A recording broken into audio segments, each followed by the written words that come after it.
Welcome back to the Elders Inspire Awe podcast, where elderhood is understood as the very frontier of human evolution. My name is Myra Tara, and this podcast is brought to you by Heroes Hermitage and the Sacred Mother Elders Council. In this episode, I pose a question. I pose the question, senior centers or elders councils? Senior centers or elders councils?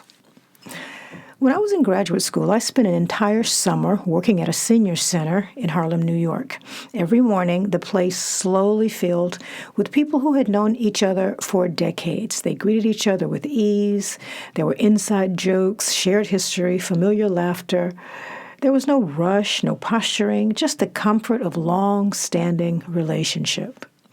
They ate together, real food, lovingly prepared. They played games, they danced. They supported one another when someone was ill or doing something that required an audience. There was joy there, the kind that comes from being known and from belonging somewhere for a long time. It was beautiful. And yet, something else was present, too. After my formal work there was done, I would stop by from time to time just to visit.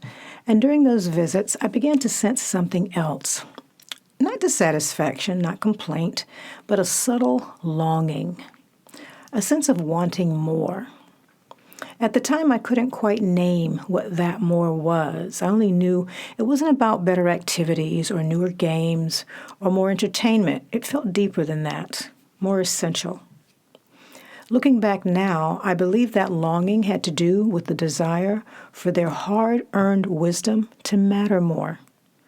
Because make no mistake about it, these were people who had lived, people who had run neighborhood businesses and raised children who performed on Broadway, people who had made mistakes and learned what could only be learned through time. Each one carried wisdom that could not be taught in classrooms or downloaded from the internet, but there was no real place for that wisdom to go. What if our spaces for older adults were not just places to pass time, but places to unearth and pay forward their wisdom? What if senior centers were something more akin to elders' councils? Not instead of joy, not instead of play, but imbued with greater purpose too. What if we recognized that older adults are not simply people who have outlived their usefulness, but people with the potential to finally grow into it? What if later life were not about winding down, but about clarifying? A time when the noise falls away, when ambition loosens its grip, when the essential patterns of life finally come into focus. This is nature's intention, and we are missing something vital. Let me ask a different kind of question. What if older adults understood their physical health not merely as a personal concern, but as a collective responsibility? Not just something to maintain for comfort or longevity, but something necessary to extend the years of wisdom transfer. Because there are things older adults can see, patterns they can recognize, truths they can name that younger people simply cannot yet perceive. What if caring for the body through movement, nourishment, rest was understood as sacred stewardship? What a vision. Not vanity, not fear of aging, but reverence for the role one still has to play. What if growing food and eating together with intention were considered central older age activities, right alongside dancing and games, not as health trends, but as acts of responsibility to the future? And what if older adults were supported, not hurried, not distracted, but supported in clarifying their later life purpose? Because there is a kind of purpose that does not belong to youth, a purpose that only comes online after decades of living. A purpose that has nothing to do with striving or proving or becoming someone, but everything to do with coherence, with becoming so integrated, so honest, so inwardly aligned that one can perceive the deeper thread that has been present since the beginning. What if older adults were invited into this work not alone, but together as a council? Imagine an elders' council, a place where elders gather not to perform wisdom, but to refine it, where they speak honestly about what they've learned, what they got right, what they misunderstood, what they wish they had known sooner, where they are not asked to be perfect role models, but truthful role models. Imagine younger people not managed, not instructed, but invited into relationship with such elders, not for advice on careers or productivity, but for orientation for life, for help answering questions like what actually matters, what endures, what is worth protecting, what cannot be rushed, what is not healed by material success.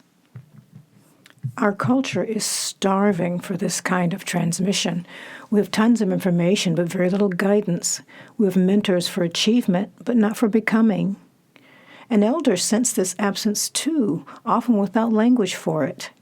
That more that I sensed in Harlem, it was the ache of unused wisdom, the quiet grief of knowing something essential and having no place to offer it. An elders' council would not replace senior centers. It would complete them. It would say, your joy matters and your wisdom matters.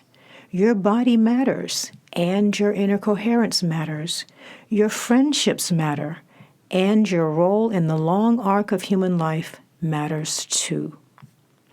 Elderhood is not just an age bracket, it is a developmental stage. And like all developmental stages, it has its tasks. The task of elderhood is to integrate, to clarify, and to transmit, to become living images of what a human life can mature into. Not flawless, not unscarred, but whole. What would it take to remodel senior centers to support eldering, to turn them into places where elders are not warehoused but activated, where they are not isolated by age but recognized by depth, where the question is not how do we keep you busy, but how do we help you become fully yourself? Older adults who are denied meaningful purpose feel it, often as quiet despair. But elders who are invited into their rightful role often come alive in new ways. Something essential is restored, not just for them, but for all of us. So I'll end with this question, which feels increasingly urgent to me.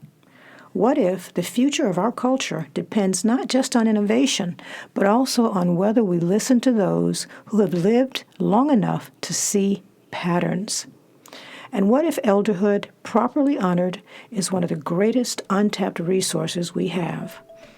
That's the conversation I want us to begin, not about aging, but about becoming elders together.